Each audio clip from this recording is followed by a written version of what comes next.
नमस्कार, न्यूज 18 मध्य प्रदेश छत्तीसगढ़ देख रहे हैं आप और शहर के संग्राम में सबसे पहले वह खबर मुरैना से है, जहां नगरीय निकाय चुनाव के दौरान जमकर हंगामा हो गया। मुरैना के बड़ोखर मतदान केंद्र पर जमा उपद्रवियों को पुलिस ने खदेड़ा है। वोटिंग के दौरान भारी संख्या में लोग जुट गए थे, भीड़ इकट्ठी हो गई थी और मौके पर विवाद भी हो रहा था, जिसके बाद प्रशासन ने एक्शन लेते हुए वहां से उपद्रवियों को खदेड़ दिया। ये तस्वीरें आपको दिखा रहे हैं। ये तस्वीरें मुरैना के बड़ोखर मतदान केंद्र की हैं, जहां नगरीय निकाय चुनाव के दौरान हंगामा देखने को मिल रहा था। बड़ी संख्या में जो उपद्रवी थे वो इकट्ठे हो गए थे और इसी के बाद पुलिस एक्शन में आई। दुष्यंत सिकरवार हमारे साथ जुड़ गए हैं। दुष्यंत, क्या जानकारी, क्या अब ये विवाद यहां पर हो रहा था, बताया जा रहा है हंगामा भी शुरू हो गया था? जी प्रशांत जी, ये बड़ोखर मतदान केंद्र की बात है। वहां पर फर्जी मतदान की सूचना मिली थी और इस पर वहां पर पुलिस फोर्स वहां पहुंची, पेट्रोलिंग जो रिजर्व फोर्स था। उसके बाद में जो जमा भीड़ थी उन पर लाठियां भी भांजी, बल प्रयोग भी किया गया। रास्ते में जो बाइक पे तीन लोग सवार थे और आराम से वहां बैठे हुए थे, उन पर भी बल प्रयोग किया। आखिर जब पूछने वहां बैठने का कारण पूछा तो उनके पास कोई ऑप्शन नहीं था, ना कोई जवाब था। बाहर के व्यक्ति बताए जा रहे थे, इसलिए उनके साथ पुलिस ने बल प्रयोग भी किया, उनको खदेड़ा भी। जी बिल्कुल, खदेड़ भी दिया। और दरअसल मुरैना में सबसे ज्यादा इस तरह के मामले सामने आते हैं, इस लिहाज से इस बार तैयारियां पूरी हैं? जी बिल्कुल प्रशांत जी, चाक चौबंद व्यवस्था है, बड़ा संख्या में पुलिस फोर्स लगी है। कलेक्टर, एसपी खुद मॉनिटरिंग कर रहे हैं। एडिशनल एसपी के नेतृत्व में अलग टीम है, सीएसपी के नेतृत्व में अलग टीम है और एसपी और कलेक्टर के नेतृत्व में अलग टीम है। 47 वार्ड है, 47 वार्ड है, उनमें हालांकि छोट-मोट घटनाएं आ रही हैं सामने। कहीं ना कुछ न्यूसेंस भी है, लेकिन कुछ सच भी साबित हो रही है, जहां भीड़ एकत्रित हो रही है। पुलिस लगातार बल का प्रयोग करते हुए उन्हें खदेड़ रही है। हालांकि अभी पूरा मतदान जो है शांतिपूर्ण चल रहा है, कहीं से भी कोई बड़ी हिंसक घटना सामने नहीं आई है। जी बिल्कुल बिल्कुल, होना यही चाहिए कि शांतिपूर्ण तरीके से मतदान चलता रहे। प्रशासन ने, जैसा कि दुष्यंत बता भी रहे हैं, कि इस बार तमाम व्यवस्थाएं हैं, चाक चौबंद व्यवस्थाएं हैं, पर्याप्त सुरक्षा बलों की तैनाती की गई। शुक्रिया दुष्यंत आपका इस पूरी जानकारी। आगे बढ़ेंगे। मुरैना में मतदान जारी है, मतदाताओं में उत्साह देखा जा रहा है और मतदाताओं से बात की न्यूज 18 संवाददाता ने। सुनिए। लोकतंत्र में एक एक वोट का महत्व होता है। एक वोट से 90 के दशक में अटल बिहारी वाजपेयी की सरकार गिर गई थी। एक वोट की कीमत कितनी होती है वो हर मतदाता नहीं जान सकता, लेकिन ये जो मतदाता है, नेत्राम जी है 65 साल के, अमिल ये 33 साल के अमिल है, 8वीं बार मतदान कर रहे हैं। इनकी शारीरिक परेशानी के बावजूद ये लगातार 8 चुनाव से मतदान करते आ रहे हैं। ये इनका जज्बा ये बताता है कि मतदान कितना जरूरी है लोकतंत्र की मजबूती के लिए। अमिल, कौन सी बार वोट करने आए हो? 8 बार? हाँ। हर बार वोट करते हो? हाँ। उंगली का निशान बताइए अपना। हर बार वोट डालते हो? हाँ। आमिल 8 चुनाव में वोट डाल चुका है। नेत्राम जी है, 65 साल की उम्र है, पैरालिसिस अटैक हुआ, पैरों में चलने की दिक्कत है, लेकिन अपने परिवार के साथ कंधों पे आए हैं, क्योंकि इनके कंधों पर जिम्मेदारी लोकतंत्र को मजबूत करने की। बाबा, वोट डाल दिया आपने? आप दिक्कत के बावजूद भी वोट डालने आए हैं? अच्छा है वोट डालना। किस तरह से इन्होंने वोट डालने की इच्छा की थी?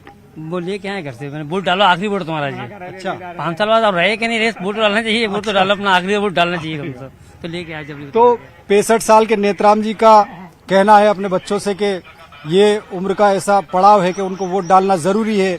वहीं अमिल जो है, इनकी भी स्थिति देखकर समझा जा सकता है कि वोट डालने के लिए इनके जज्बे को वाकई में सैल्यूट करना चाहिए। और ये उन लोगों के लिए भी सबक है जो लोग लोकतंत्र में वोट डालने की बजाय, लोकतंत्र को मजबूत करने की बजाय घर में बैठे हुए। तो निश्चित तौर पर इन लोगों को देखकर उन लोगों को सीख लेना चाहिए, सबक लेना चाहिए कि एक एक वोट महत्वपूर्ण है लोकतंत्र की इस महापर्व के लिए। तो लिहाजा आइए सभी वोट डालिए। कैमरा पर्सन दीपक के साथ सुशील कौशिक, न्यूज 18 मुरैना।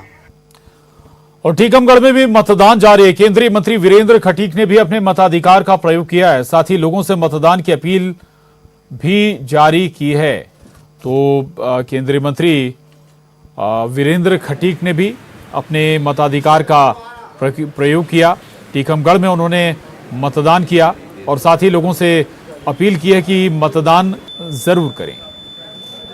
मंत्री वीरेंद्र खटीक अपने मताधिकार का उपयोग करके बाहर निकले हैं, अपनी पत्नी के साथ वोट डालकर बाहर आए हैं। मंत्री जी से जानना चाहते हैं, मंत्री जी आज आपने मताधिकार का उपयोग किया है, क्या कहेंगे आज लोकतंत्र के महापर्व को लेकर? थोड़ा सा आगे निकलना है। नहीं इसकी ये जो कैंपस बना है कैंपस से बाहर। मंत्री जी क्या कहेंगे आप लोकतंत्र के महापर्व को लेकर? देखिए, भारत एक लोकतांत्रिक देश है और हमारे देश में संघीय ढांचे में नगर पालिका, जनपद, जिला पंचायत, विधानसभा और लोकसभा, इन सारे स्तरों पर मतदान के माध्यम से जनता को अपने जनप्रतिनिधि को चयन करने का अवसर प्राप्त होता है।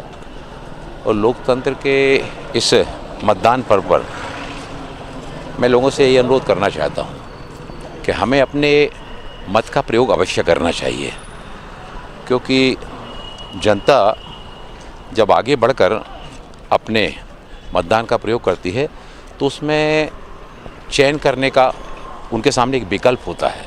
उस विकल्प के माध्यम से जो चुनाव होने जा रहा है, उस चुनाव में वो अपनी अपेक्षाओं को पूरा करने वाले, अपने विश्वास की कसौटी पर खरा उतरने वाले जनप्रतिनिधि को चुनने का उनको ये अवसर प्राप्त होता है। तो जनता का निर्णय जो होता है ना, वो सर्वोच्च होता है। जनता हर प्रयास यही करती है कि लोकतांत्रिक तरीके से हम अपनी जनप्रतिनिधि को इस वोट के द्वारा चयन करने जा रहे हैं, वो आगे आने वाले समय में उनके क्षेत्र के विकास के लिए उनके बीच में रहकर उनकी समस्याओं के निराकरण करने में वो पहल करेंगे। आपने केंद्र की सरकार में हैं, आप नगर की सरकार आपने मत दिया है, इसको लेकर आप नगर की जनता को लेकर क्या कहेंगे? मैं नगर की जनता से ये अनुरोध करना चाहता हूँ कि वो घरों से निकलकर मतदान करने के लिए अवश्य जाएं, क्योंकि जब कम मतदान होता है तो कई बार ये देखने में आता है कम मतदान होने पर, और जितने अच्छे लोग निकल के आना चाहिए, कई बार मतदाताओं की जागरूकता कम होने के कारण और अच्छे व्यक्ति वंचित रह जाते हैं। अच्छे व्यक्ति निकल कर आएँ, जनता अपने घरों से निकलकर और अपने वार्ड के विकास के लिए, नगर के विकास के लिए अच्छे प्रत्याशियों का चयन करने में अपना सहयोग करें। तो ये थे वीरेंद्र खटीक, केंद्रीय मंत्री, जो उनका कहना है कि लोग घरों से निकलें, अपने मताधिकार का उपयोग करें, क्योंकि जो ज़्यादा प्रतिशत जैसे मतदान होगा तो अच्छे लोगों का चयन होगा। राजीव रावत, न्यूज़ 18, टीकमगढ़। और उधर शाजापुर में भी निकाय चुनाव के लिए मतदान जारी है। स्कूल शिक्षा मंत्री इंदर सिंह परमार ने अपने गृहनगर शुजालपुर में मतदान क्रमांक 38 सरस्वती शिशु मंदिर मतदान केंद्र पर पहुंचकर मतदान किया। मीडिया से बात करते हुए उन्होंने कांग्रेस पर निशाना भी साधा।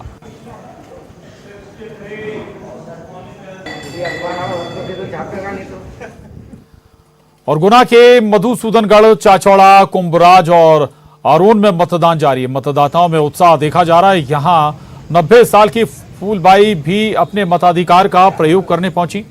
मतदान केंद्रों पर लोगों की लंबी लंबी कतारें देखने को मिल रही हैं। सुरक्षा के पुख्ता इंतजाम भी किए गए हैं।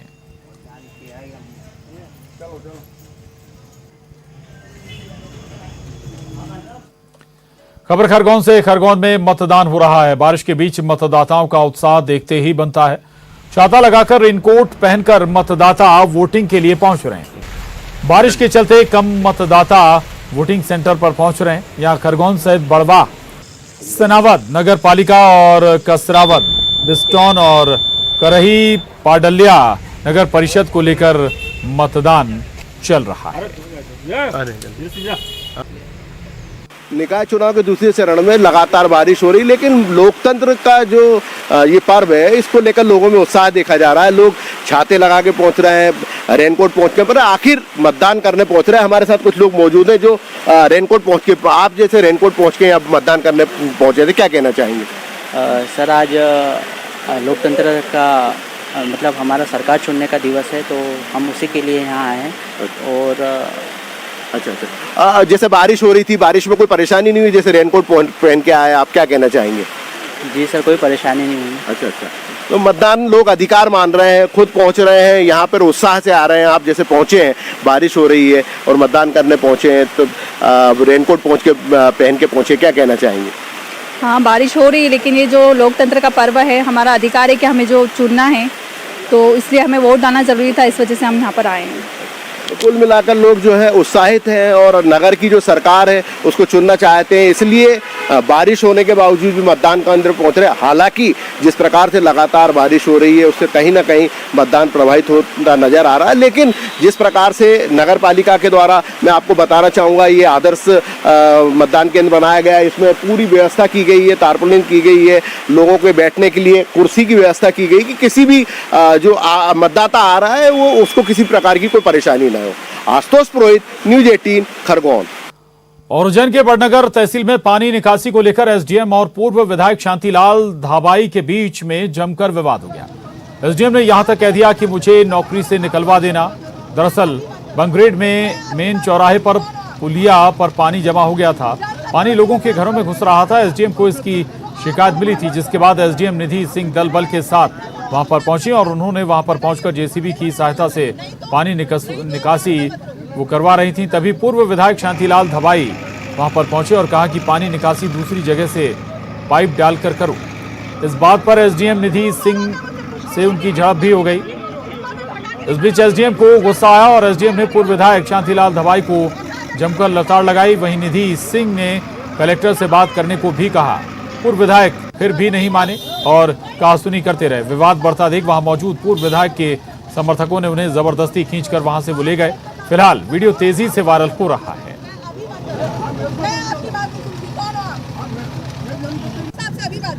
लगाइए फोन, मेरे सामने लगाइए, नहीं तो आप रास्ता मत रोकिए। तू बोलोगे मुझसे पूछने वाले कितने दिन नौकरी करूंगी, हटा के दिखा नौकरी से, चल निकाल के दिखा, निकाल के दिखा, चल साहब से अभी बात, लगाइए फोन, मेरे सामने लगाइए, नहीं तो आप रास्ता मत रोकिए। तू बोलोगे मुझसे पूछने वाले कितने दिन नौकरी करूंगी, हटा के दिखा नौकरी से। ये वीडियो वायरल हो रहा है और उज्जैन के वडनगर का ये वीडियो है। अरुण त्रिवेदी हमारे साथ जुड़े हैं, न्यूज 18 संवाददाता इंदौर से। अरुण, ये वीडियो दोनों तरफ से बातें हैं। एक तो ये कि अधिकारी अफसर को भी थोड़ा सा संयम बरतना चाहिए, दूसरा ये कि पूर्व विधायक हैं तो आपको भी संयम में रहना चाहिए ताकि जनता, मकसद जनता का भला, जनता का काम हो।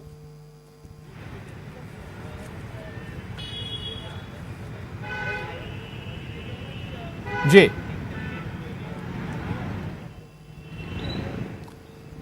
अरुण, आवाज पहुंच रही है आप तक?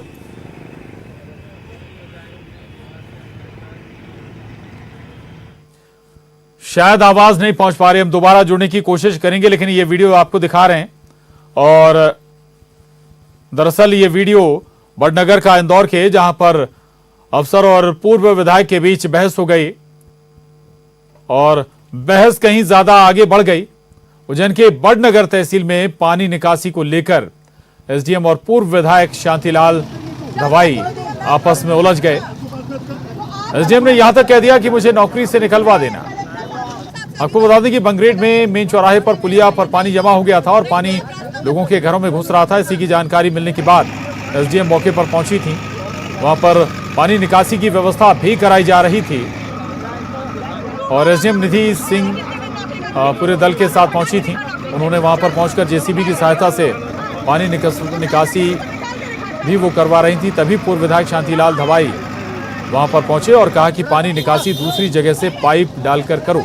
इस बात पर एसडीएम निधि सिंह से उनकी झड़प भी हो गई। काफी देर तक वाद विवाद होता रहा और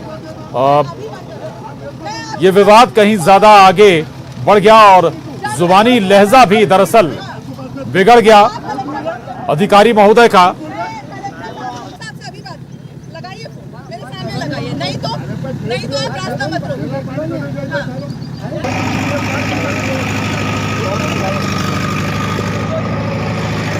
तस्वीरें आपको दिखा रहे हैं।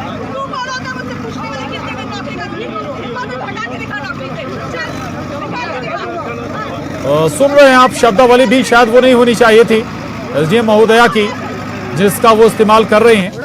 और विवाद इतना बढ़ा कि जो पूर्व विधायक के समर्थक थे वो उन्हें वहां से खींचकर अपने साथ ले गए।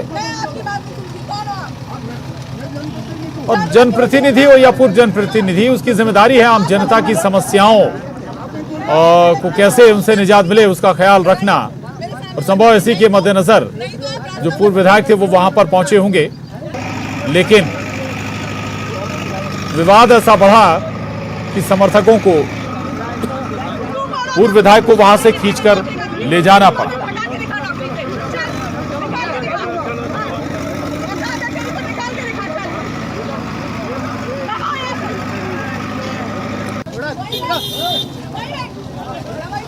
एसडीएम महोदया हैं ये, और आपने उस पूरे विवाद को भी सुना, उन शब्दों को भी सुना जिन शब्दों का इस्तेमाल इस कन्वर्सेशन में किया जा रहा है। और इस विवाद का वीडियो अब जमकर सोशल मीडिया पर वायरल है। ठीक है, एसडीएम अपनी जिम्मेदारी निभाने पहुंची थी, लेकिन कम से कम शब्दों का ख्याल जरूर रखा जाना चाहिए था। और न्यूज़ 18 संवाददाता अरुण त्रिवेदी हमारे साथ इंदौर से। आपको बता दें कि ये मामला, इस मामले पर जुड़े हैं। अरुण, जो पूरा विवाद नजर आ रहा है, कन्वर्सेशन नजर आ रहा है, ऐसा लग रहा है कि दोनों आपा, दोनों ने खो दिया, चाहे अफसर हो या फिर पूर्व विधायक हो। बिल्कुल, देखिए मध्य प्रदेश में अफसरशाही किस कदर हावी है उसका एक नमूना भर है ये घटना। जब लोगों को परेशानी होती है तो वो जनप्रतिनिधियों के पास जाते हैं। जनप्रतिनिधि जब अफसरों से, अधिकारियों से बात करते हैं तो उनका इस तरह का व्यवहार सामने आता है। जबकि सिविल सर्विस कोड में अधिकारियों को किस तरह का अपना व्यवहार रखना है वो सब चीजें बताई जाती हैं। जनप्रतिनिधियों से खासतौर से उन्हें कैसा बर्ताव करना है वो भी उनको बताया जाता है, ट्रेनिंग दी जाती है। बावजूद इसके इस तरह का जो व्यवहार है वो कतई उचित नहीं है। और यही वजह है कि विधायक और उनके बीच जमकर झड़प भी हुई, नोक-झोंक भी हुई। और अगर बात की जाए मध्य प्रदेश में, तो जब पुलियों में पानी भर रहा है और अगर कोई पानी निकासी की बात की जा रही तो ऐसे में अफसरों को अपना आपा नहीं खोना था। हालांकि जनप्रतिनिधि है, पूर्व विधायक है, उनको भी अपना आपा नहीं खोना चाहिए था। लेकिन जिस तरह से अधिकारी जनप्रतिनिधियों के प्रति व्यवहार कर रहे हैं, अफसरशाही जिस तरह से व्यवहार कर रही है मध्य प्रदेश में जनप्रतिनिधियों के साथ खास तौर पर, वो कहीं ना कहीं निंदनीय है। और ऐसे में जब उनको सिविल सेवा सर्विस जो कोड होता है, सिविल आचार संहिता होती है, उनकी सर्विस की आचार संहिता होती है, उसका उनको पालन करना चाहिए। और जब वो जनप्रतिनिधियों से इस तरह से बातें कर रहे हैं, इस तरह का सलूक कर रहे हैं, तो जनता के साथ उनका व्यवहार कैसा रहता होगा ये भी सोचने वाली बात है। इस घटना में भी यही हुआ कि अधिकारी और से जब विधायक ने पानी निकालने को लेकर सवाल किए तो उन्होंने पूर्व विधायक को ही वहां से जाने को कह दिया और उनके साथ उनकी हॉट टॉक भी हुई और नोक-झोंक भी हुई। बिल्कुल, शब्दों को लेकर भी सवाल है, शब्दावली जिसका इस्तेमाल किया अब अफसर ने, उस पर भी सवाल है। शुक्रिया अरुण आपका इस पूरी जानकारी के लिए, धन्यवाद। आगे बढ़ेंगे और अब खबर धार के बदनावर से है, जहां गैंगरेप की घटना के बाद लोगों का गुस्सा भड़क पड़ा। नागदा में बड़ी संख्या में लोग सड़कों पर उतर आए। आरोपियों को फांसी देने की मांग भी लोगों के जरिए की जा रही है। दोषियों का घर जमींदोज करने की मांग भी उठ रही है। पुलिस हिरासत में सभी गैंगरेप के आरोपी हैं, तो दोनों जो आरोपी हैं गैंगरेप के वो पुलिस हिरासत में इस वक्त। ये बड़ी खबर है धार के बदनावर से। और गैंगरेप की वारदात के बाद लोगों का गुस्सा भड़क गया। दो जो आरोपी हैं गैंगरेप की वारदात के, उनके खिलाफ लोगों का गुस्सा है। आरोपियों को फांसी देने की मांग स्थानीय लोगों के जरिए की जा रही है और जो दोषियों का घर है उसे जमींदोज करने की मांग भी स्थानीय जनता कर रही है। हालांकि दोनों आरोपियों को पुलिस हिरासत में ले लिया गया है जो गैंगरेप के आरोपी हैं। ये तस्वीरें भी आपको दिखा रहे हैं। खबर धार से है। धार के बदनावर का ये मामला बताया जा रहा है, जहां पर गैंगरेप की इस घटना के बाद लोगों का गुस्सा भड़क गया। भारी हुजूम लोगों का उमड़ पड़ा और लोग जो आरोपी हैं उनके खिलाफ एक्शन की मांग कर रहे हैं।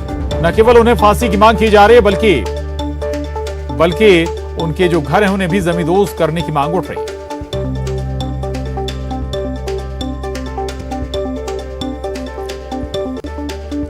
अब ओला और उबर की मनमानी नहीं चलेगी। सरकार ने सख्ती दिखाते हुए लगाम लगाई है, जिससे अब आपका सफर टेंशन फ्री भी हो जाएगा। ये रिपोर्ट देखिए।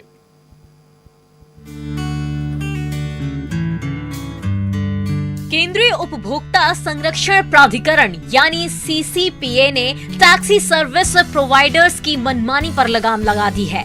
सीसीपीए ने उपभोक्ताओं के हितों को ध्यान में रखते हुए सख्त आदेश जारी किए हैं, जिससे ओला, उबर जैसी टैक्सी सेवा देने वाली कंपनियों की मनमानी खत्म होगी।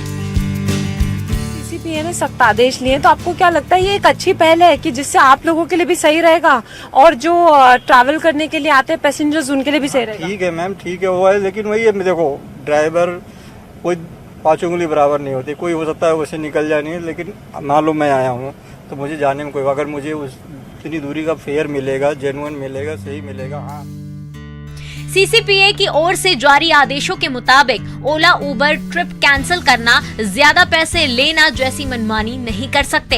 इस फैसले से उपभोक्ता काफी खुश हैं।